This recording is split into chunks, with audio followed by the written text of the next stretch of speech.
So the main people this video is aimed for are people who already follow me on Twitch who have asked me to do this, just the basics of how to start streaming on Twitch or YouTube. But yeah, I'm here to just give you the very, very basic rundown of what to do. So if you do have scenes already or scene collections or profiles already, I'm just making a new one for both, which you can do up here.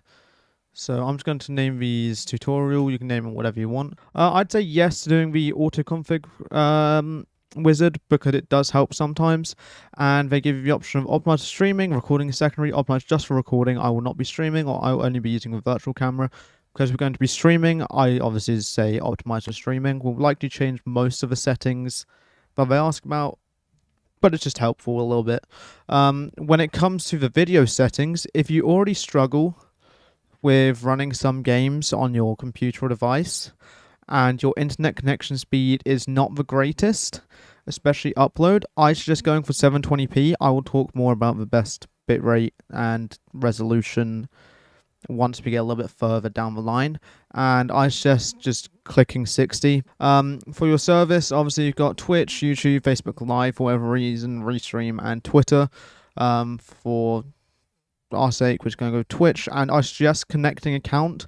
But if you don't want to connect your account for whatever reason, if you click use stream key, all you need to do is go onto Twitch, go onto create a dashboard, go to settings, to stream, and then your primary stream key here. Do not show this to anyone because it means they can stream to your account. If you think someone has access to a stream key, all you need to do is reset it, then change it on your OBS. But here you can just click copy, it won't show it at all. And then you can go into here again and put your stream key into here.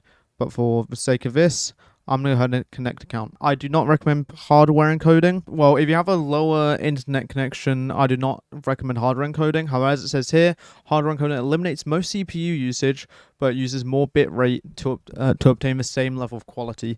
If your bitrate can handle it, then go ahead, because that means you're going to use less of your CPU. And that might help for some of your quality and being able to play some games depending on GPU and CPU, RAM, depends on your computer specs. Estimate bitrate bandwidth test, I think is just a waste of time because at the end of the day, we're going to be changing that anyways. Now to do a video bitrate, if you're going to an internet speed test and just run a simple speed test. So there we go, we've got about 9 megabytes to upload. And if you look on here, this is, well, it doesn't actually tell you how the bitrate is in kilobyte per second. So 9 megabyte is 9,000 kilobytes per second. Now, a lot of people, or some people say you can go ahead and use all of that. You can just put it as 9,000 bitrate. But number one, Twitch has a soft cap at 6,000 bitrate with a hard cap at 8,000. And then on top of that, you don't want to use every single piece of upload bitrate that your internet says you can, because it fluctuates, and on top of that it gives less room for the game you're playing if it requires it, or your computer if it requires it. So I was just using about 70% of that, but I'm going to say around 6,000 should be fine, which 6,000 is going to be enough for 1080p streaming. Just apply those settings, and OBS has this funny little thing where it decides that because you're logged into Twitch, it will automatically put your chat and your stream information on these docs, which is very helpful if you have 2 monitors, or even if you have one, it's very easy. Instead of having to worry about having Twitch open as well, you can just pull this up onto your screen, change the information, look at your chat, and do anything that you might need to do. Obviously, in stream information, this way you change your title, your category, which is the game you're playing or what you're doing, your audience, which is everyone is subscribers only. I'd never do a subscribers only stream. Your tags and all of these other little settings. We will go into our OBS settings. So if we go to output, it's always better to go into advanced. So for starters, when you go into advanced, it might automatically put an X264, which is using your CPU to stream. That is not really a good idea. It's always better to go with AMD HWH.264 if you have an AMD GPU, or NVIDIA NVENC H264 if you have an NVIDIA GPU. So if you go onto that one, don't worry about rescaling or anything like that. For bitrate, obviously I said 6,000 is fine. Base it off of your internet speed here, your upload speed. You cannot do 1080p with just 3,000 bitrate. It likely will not work very well. In terms of preset, I'd suggest leaving this alone. If your computer struggles, then I'd go for putting it down a little bit for like P4 medium, P3 fast, just a little bit. Tuning. If you want ultra low latency, so you respond immediately, obviously go for ultra low latency, which you can also change in your Twitch settings here. There is a latency mode, which you can choose low latency, best for near real-time interaction with viewers. Going down here, none of these really matter in my opinion. We can just apply those. For audio, I recommend increasing the audio bitrate to 320 on track 1. Track 2 doesn't really matter. You're only really using track 1 when streaming, depending on your settings. When it comes to audio, it should be fine. Just keep all of these on disabled for now. Well, not really for now, just keep on disabled overall. I would say make sure your monitoring device is set to your correct headphones. On video, obviously,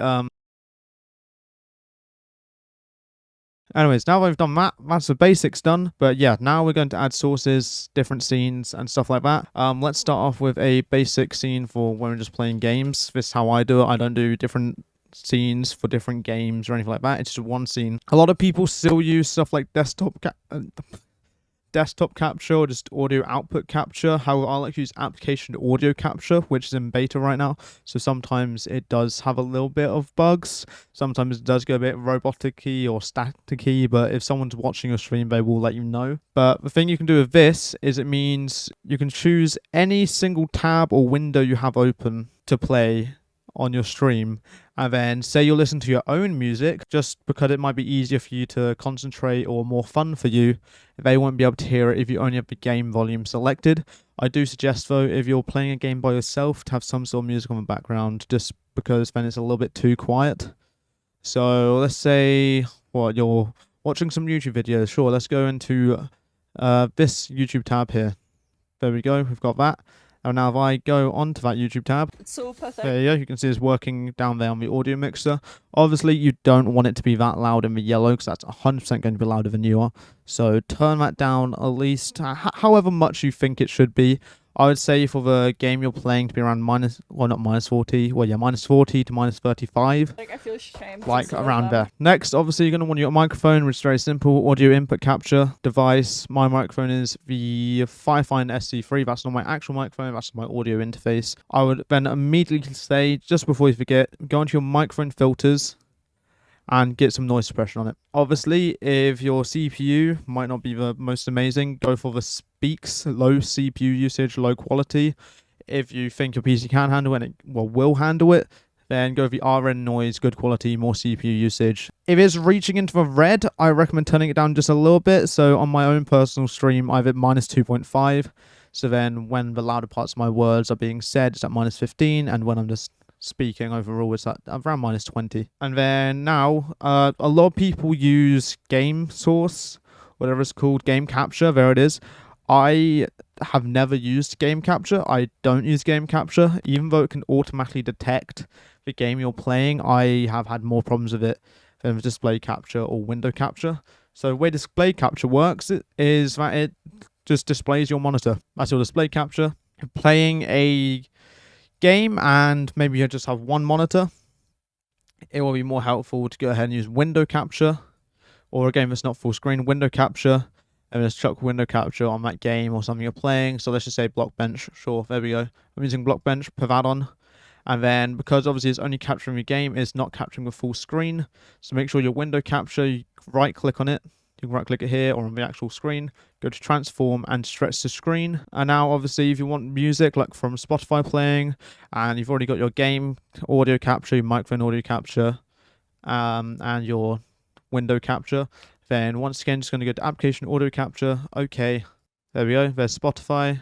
Okay, now right now obviously it does sound good, but you need to keep in mind that sometimes you might have it at full volume on Spotify, or you might have to adjust it for your own hearing at all. And obviously sometimes music you're listening to, obviously you saw there, had the little jump up where it went from down here straight up to here. So I want to find a decent medium where it's not completely silent, but it's not going to go all the way up here and blast people's ears. So I usually go for around minus 12, because then it's still at least in the background. It's still a little bit too loud. Always adjust it down here, or adjust it on like Spotify or YouTube, depending on what you're using to play your music. In terms of alert boxes and stuff like that, we are going to be using Streamlabs. So you go on Streamlabs, log on to Twitch, log on to YouTube, log on to Facebook. Screw you, Twitter. Why do you stream on Twitter? You're a weirdo. And then you go to alert box, which the Streamlabs alert box We'll give you the very, very basics. Let's just go from scratch because using the themes really isn't needed. Most of them are just free themes, which you're going to find anywhere else. Whereas you can just go ahead and you can customize it in your own funny way with sounds and GIFs that you think are funny. So you can go ahead, click to copy widget URL, copy that. And then in OBS, if we go into the right one, we can go ahead. And these are done through browser sources. When they say they are a widget or alert box, they're done through browser sources. So let's just name this on alert box, just so then you're aware. And then URL, copy that in. Control audio via OBS, so when you control if it's loud or not. And then you can press OK.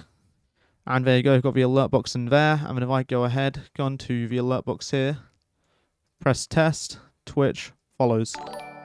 And there you go. So next we're going to go to chat box because you might want the chat on your screen. This one is also customizable. You've got many different themes that you can go with here. So yeah, as you did with the alert box, click to copy URL, copy that, go onto here and then get another browser source. Name that chat. You don't have to worry about controlling audio because it's not going to make any audio. Go into here. Let's just put that there and then and there you go, shows up there.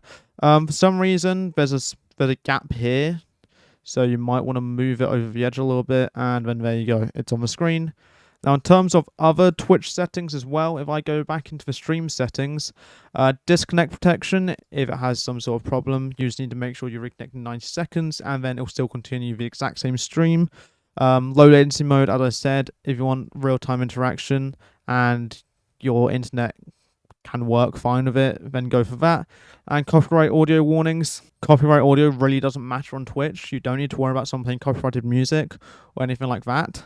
If it is used, it will just be muted in the VOD. If you want the VODs to be watched properly, then there are ways you can separate the music from the rest of the audio on the stream. Or the VODs will just have the music completely muted on Twitch.